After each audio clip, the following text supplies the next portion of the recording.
Money Hunt is made possible by Fast Company magazine. Fast Company, Handbook of the Business Revolution. And by Yahoo. Do you Yahoo? Yahoo. Money Hunt is also brought to you by MasterCard's Business Card, a small business resource for controlling costs. The word of the day is dilution. Stay tuned for the answer to the word of the day from MasterCard.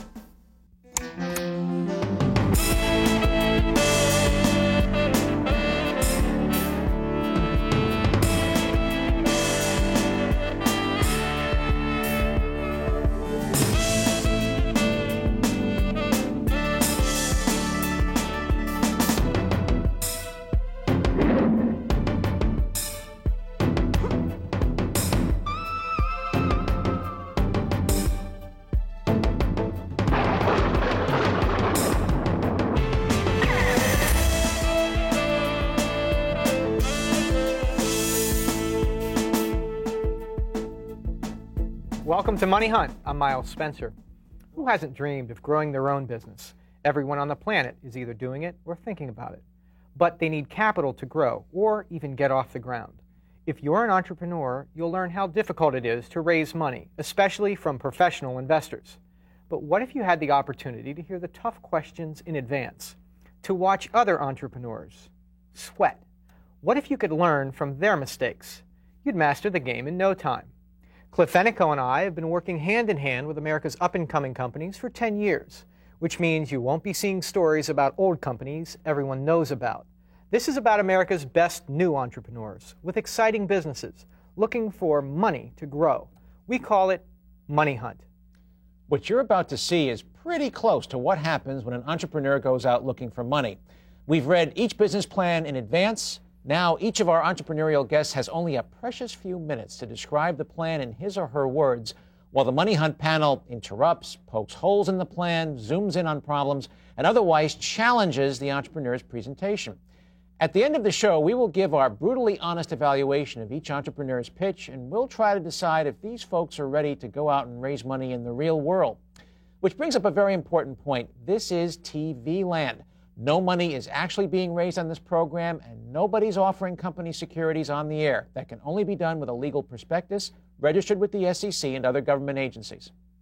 Sound tough? Well, to turn up the heat some more, Cliff and I bring in an expert with industry experience called the Money Hunt Mentor, like on our website. This show, it's Jerry Yang, Chief Yahoo and co-founder of Yahoo in California.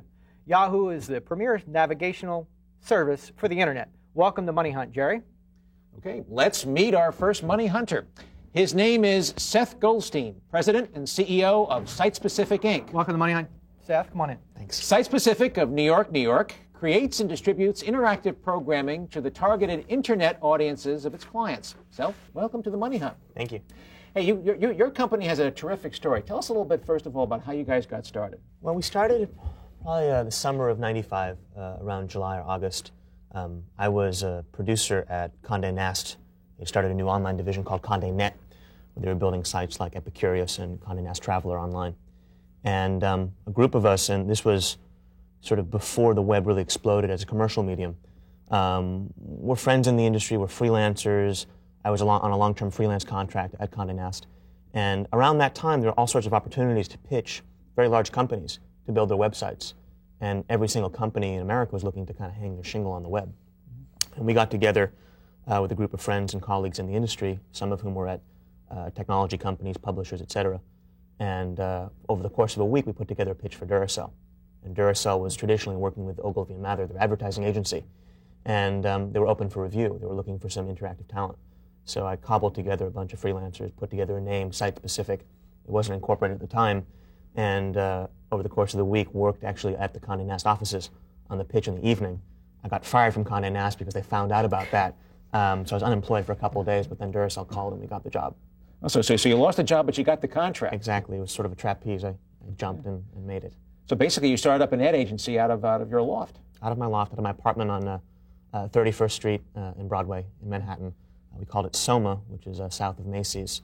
And it was a lot of fun. It was sort of a classic startup. It was, 4 or 5 of us. We took 40% of the approximately $250,000 contract, bought a bunch of computers and incorporated. But you didn't just stay there. I mean, you've done a very interesting partnering deal, and I think let's spend a second and just talk about that, because it's not just you anymore. You've got a pretty big player working with you. Yeah. Just when we started during the fall, it became pretty clear that in the words of one internet analyst who used to be at Hamburg and Quist, Neil Weintraub, GBF, get big fast. And I think Andy Grove has another, get big or get out. So we realized that there was a lot of shakeout happening, that we needed to get big, we needed leverage to grow the business, to serve more and more clients. So just after we started launching Duracell and started to get a lot of good press for the site, we were introduced by an analyst at Goldman Sachs, Eric Philo, to Hart Hanks Communications, one of the largest direct marketing organizations in the country. They own newspapers, a couple television stations, shoppers in Southern California, and about half of the revenue comes from direct marketing. Now, you described your product as as literally being almost an infomercial model, if you will, for websites.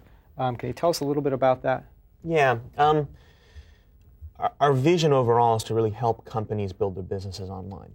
We really see that the internet as a viable business medium. I mean, the examples of an Amazon.com or Travelocity, et cetera. And so the issue is, well, how do we help them build businesses? Now, I understand you've brought a tape, which we might be able to roll, and you could tell us a little bit about your site as we're watching that. Well, this is our office at Site Specific in New York, about 35 people. You'll see some examples of work that we've done for Duracell, including a lot of more and more original programming, creating a game show, creating a hockey game for Duracell. These are the variety of banners that we're doing in a direct response fashion for Quicken, which is an Intuit product. Again, some more information about Duracell. And this is our corporate intranet showing all the work that we're doing internally that employees of Site Specific use on a daily basis to track what's going on. But you're not just designing web pages, right? I mean, you're actually helping create direct response online. Yes. How does that differ from, say, a TV show where you just post a 1-800 number and people call in if they like the tchotchke of the moment? In some ways, it's the same. In some ways, it's pretty different. The web is, first and foremost, I believe, a direct response medium. I mean, it offers the ability to respond directly to a message, whether that response be in the form of a lead, an inquiry, a brand impression, all the way to a sale. Yeah. And something you're doing differently, which I think is very interesting, you don't get paid just for doing a job. You actually get paid by the hit. Is that right? We're trying to find place ourselves on a spectrum between being an interactive agency and an interactive retailer. And on the one extreme, a company like Duracell clearly wants to brand themselves. They're never going to sell batteries on the web. So for them, we're interactively branding them. Let's talk about the marketplace and the competition that's out there. And it would seem to me that in what you're going after, you're probably first to the marketplace in this space. But I've got to believe there's some other folks that are quickly going to fall on your heels. Sure. Why don't you address that? We are sort of paving the ground with our chin in terms of electronic direct response applications. And we kind of jumped in to say, we only want to get paid for performance. So along those lines, we're working with CUC, Shoppers Advantage out of Connecticut, and a lot of the electronic retailers that in some ways are so large, it's hard for them to understand how distribution works on the internet. So in some ways, we co-opt some competitive pressures by partnering with companies that might be competitors. So basically, the market up to this point has been Fortune 500 companies, Seth? More or less in terms of building websites or direct response programs. Direct response program. It's just not a lot of people understand the transactional nature of web media. People put up their shingle on the web by building a big website, and for a while that equaled interactive marketing. But now we're realizing that consumers are becoming a lot savvier, and instead of more and more websites sort of proliferating through the web, I think you'll see less and less. So the role of the online marketer is to actually deliver interactive transactional programming. How do you reach your marketplace? How do you advertise? As a company? Yeah. A lot of it's word of mouth. We will be doing a lot of online advertising using some of the technologies that we use for our clients. So we can buy within a network like Yahoo or buy within DoubleClick, et cetera, to target very specific audiences with our message. Let's talk a little bit about your management and your money needs. I mean, tell us a little bit about your control group. I got to believe that something like this is very labor intensive. Incredibly labor intensive, and as we are so committed to pursuing the edge of value in the online equation. I mean, 2 years ago, if you could do HTML, you could make $100 an hour. These days, it's commodity labor. So what we're committed to is always finding where we can contribute value for online marketers. So that means we need to have people that are very comfortable with change. Difficult to make your business scalable. How much money are you looking for, and what are you going to use it for, Seth? We're looking for about $3 million, and the idea is to invest it on the technology back end. One of the two core competencies that we deliver is we leverage historical performance data. So every advertisement, every message, every banner, every anything on the web or on the internet and beyond, we track and record why that worked, why that didn't work, in sort of classic infomercial direct response. So that means database technology, that means media brokers to understand and analyze what worked, what didn't work, and why. It's one of the uses for the funds.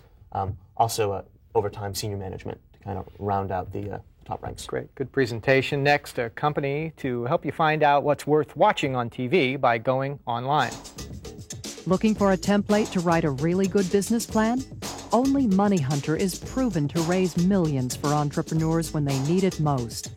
Download it now exclusively at www.moneyhunter.com. Welcome back to Money Hunt. Before we continue, please keep in mind that nothing we say on this show should be construed as legal, tax, or accounting advice. We are not recommending any investment in any of the companies you see here. The laws on raising capital vary from state to state, and you will need to contact a lawyer, accountant, or tax expert who's licensed to practice in your state for the advice that you need to build your business. Now, I think we're ready for our second Money Hunter. His name is Jonathan Greenberg, CEO and editor of GIST Communications, Inc. Welcome to Money Hunt, Jonathan. Thank you, Miles. Thank you. GIST Communications is headquartered in Manhattan's Silicon Alley and is the largest independent television entertainment site on the web. Jonathan, welcome to the Money Hunt. Thank you. Tell us a little bit about where you got the idea for your business and how you got started. Well, I guess I go back in journalism about 16 years or so. I started as a financial journalist at Forbes magazine, where I started the first Forbes 400, going out interviewing the richest people in America, working with Malcolm Forbes. Neither of us have made that yet, right? No. Okay. Even just checking. Jerry's getting close. Just checking, okay.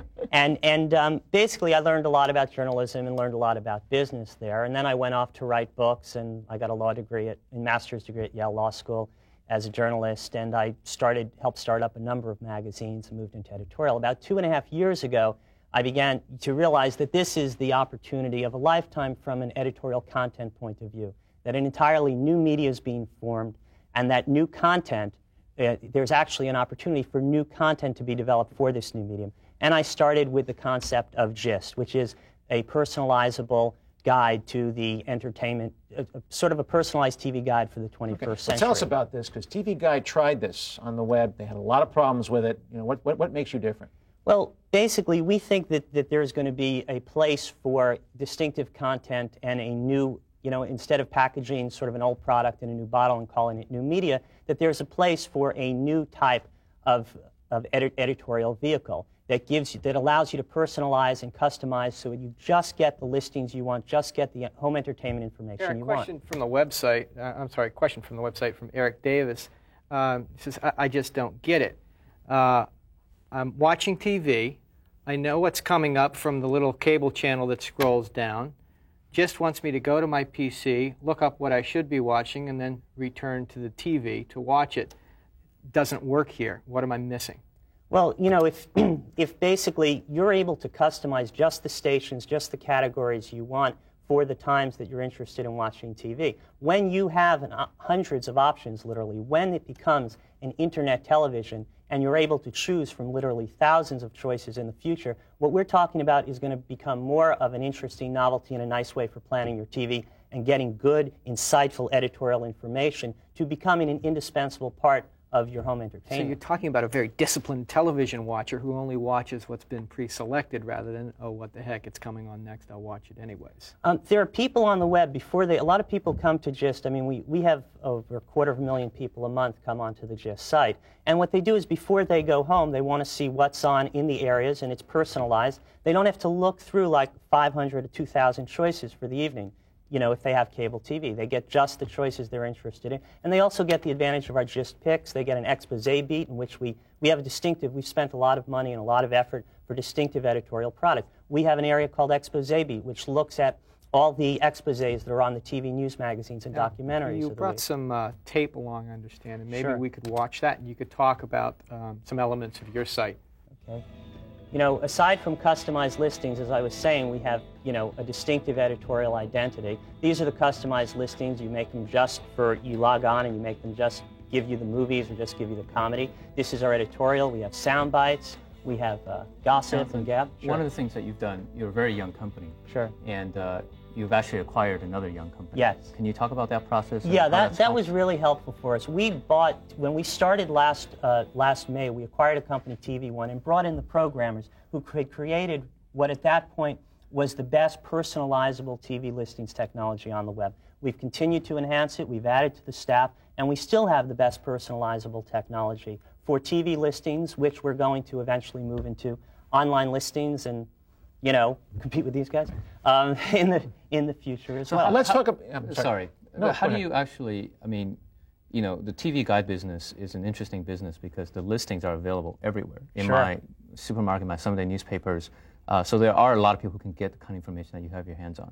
What is going to be the thing that's going to, and I assume you're making money off advertising. Yes. So how are you going to propel? Is it a brand that you're going to build? How are you going to really get big? One is going to be service. For instance, right now we're doing the NBC program guide. We've created an affiliate model. We intend to be doing hundreds of program guides by this time next Sunday, getting a little money off of the different guides. We have technology that allows updates that's very, very helpful and useful. Now, with your NBC program guide, don't you fall into the same trap that TV Guide has now with Fox, where you know you're basically giving preferential treatment to the Fox listings in TV Not Guide? at all. Not at all. I mean, How are you we're gonna address that? going to work with the other networks as well. We think, by the way, that there's an innate business opportunity, which through my financial analysis background, I identified early on when I started this product, which is the fact that the most valuable magazine in America, TV Guide, which changed hands for over $2 billion the last decade, owned by Rupert Murdoch, also happens to own Fox TV, and that there's one corporation, News Corp,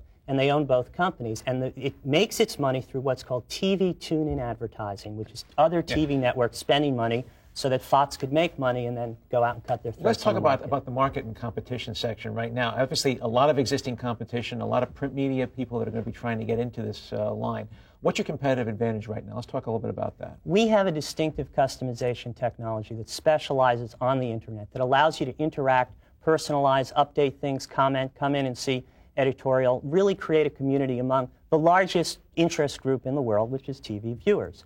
We also have a distinctive editorial identity and staff. But other people are doing the same thing. Who else is out there? No one is spending the type of effort for editorial staff and a smart editorial that we have, and no one has the distinctive technology which we brought. But it's TV Guide Online, which is now being run by James Murdoch, Rupert Murdoch's son. He said this will blow just out of the water when they came out with it last week. We're still neck and neck in terms of the number of hits our TV area gets and the number of hits they get. And 3 years from now, if I have 5% of the TV Guide magazine paid listings, this is not people who get free listings but who pay for it, I'll be a multi-hundred-million-dollar company.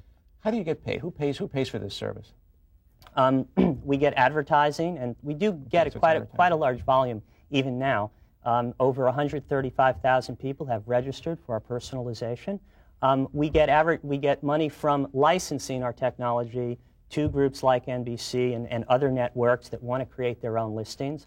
Eventually, we hope to have a premium service that will allow users to get special areas of content. Jonathan, in a world where the cost of developing a loyalty and brand ownership is escalating by the minute, it seems like, what is your strategy about getting the kind of GIST brand out there and have the loyalty of users and getting traffic on a sustainable basis?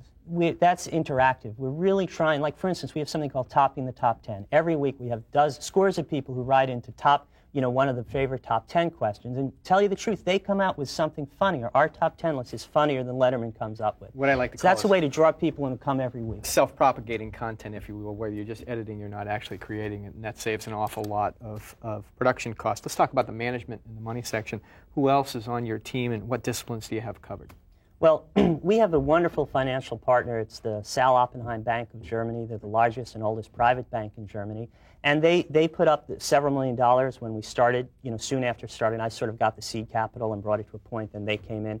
Now we're at the second tier level. But they're very helpful with financial advice. We have a very good director who's Mark Edmiston, who's a corporate consultant, used to be president of Newsweek.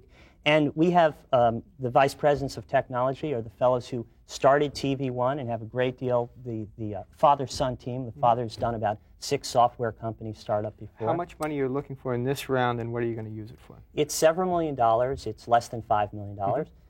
We're going to use it to sustain the company because we're not at the point where we're in the black yet. We believe that we have a product which, once it is successful, will be extremely profitable because it's an economy of scale. As you propagate, you don't have to have, as you said, it's self-propagating to some extent. The technology sort of functions and expands upon itself. But we're going to sustain the company and create new patented listings technology and, of course, internet TV type of devices. Hopefully you'll have PBS listings of entrepreneurial shows soon on GIST. Coming up next, the partners meeting, our evaluation of the ideas we've seen on this show. Money Hunt wants to hear from you. Email us with ideas and comments on the show at loop@moneyhunter.com. Welcome back to Money Hunt. Our entrepreneurs are done with their pitches. It's time for our analysis section. Our first Money Hunter was Seth Goldstein of Site Specific. Jerry, you read the plan, you heard the pitch. How does it play in the real world? Well, I think Seth and his team has done a great job in being one of the first people in this marketplace representing interactive ad agencies. It's a very competitive space, and I think they've got a future in really defining and refining the direct marketing response arena, but today that's still fairly unexplored. And I think they need to start looking at ways of making that niche and being able to grow, to really leverage their business in a way that doesn't really add high labor costs. Yeah, I agree with Jerry on the labor costs. I think that the business that sets in is very labor intensive, and managing a 20-person creative team is a lot different than managing a 100-person creative team. I think he has to think about some infrastructure issues. I like the fact, though, that he's focused in on the direct response market. That's the kind of niche where he doesn't have a lot of competition right now. He's playing to see, he's already made a name with the Fortune 500. And with a big strategic backer planning him, I think if he really focuses in on that market, I think he could own it. You're missing a big point here. An internet company with revenues. I mean, that's plus number one. That's true. And profits. That is true. Plus number 2. Yeah. But again, not scalable business, so he's going to have to look for some ways to outsource and use some new management organizational skills, which I think he's got. I like the early partnership with a direct mail firm. I think that's going to be good for him. Yeah, I think that's true, too. It gives them a lot of credibility because Fortune 500 customers do what other Fortune 500 customers do. The other alternative for him, I think, would be to just focus in on the direct response niche or one of the niches that he's really trying to focus on and really make that his own with the team that he has and not try to expand. I think one of the powers he has is the existing client base, which are all very top names. Yeah. And being able to really work with other agencies that work on those accounts and become a value add to those agencies. Got our attention. Certainly would get others' attention. There's good, some good leverage there. Let's go on to Jonathan Greenberg from GIST. Read the plan, you saw the pitch.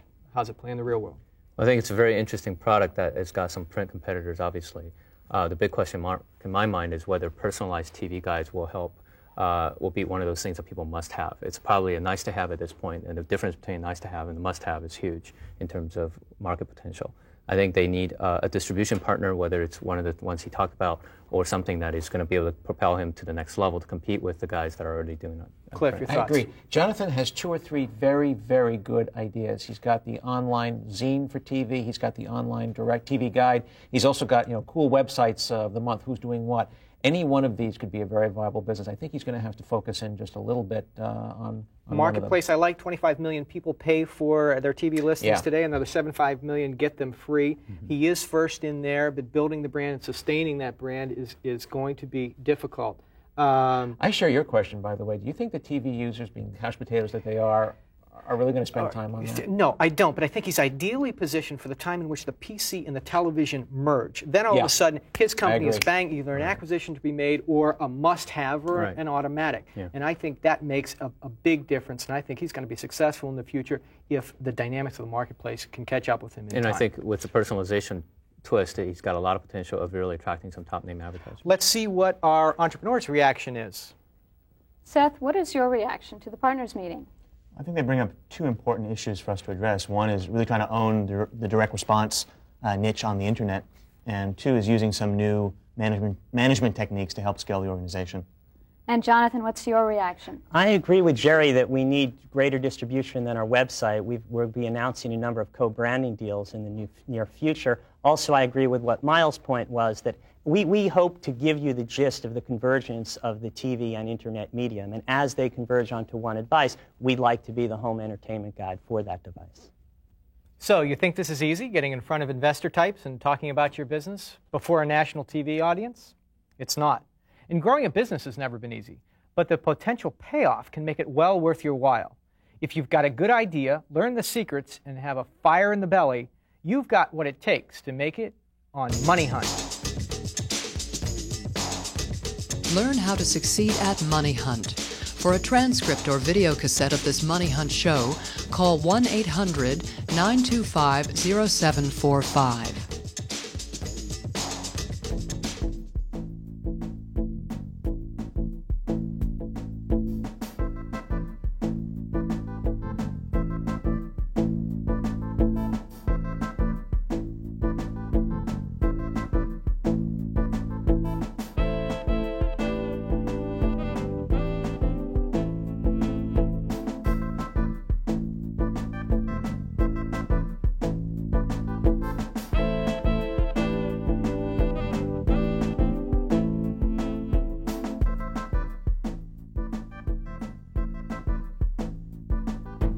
Money Hunt is made possible by Fast Company magazine. Fast Company, Handbook of the Business Revolution. And by Yahoo. Do you Yahoo? Yahoo. Money Hunt is also brought to you by MasterCard's Business Card. Dilution, decrease in share percentage without increase in value. This word of the day brought to you by MasterCard.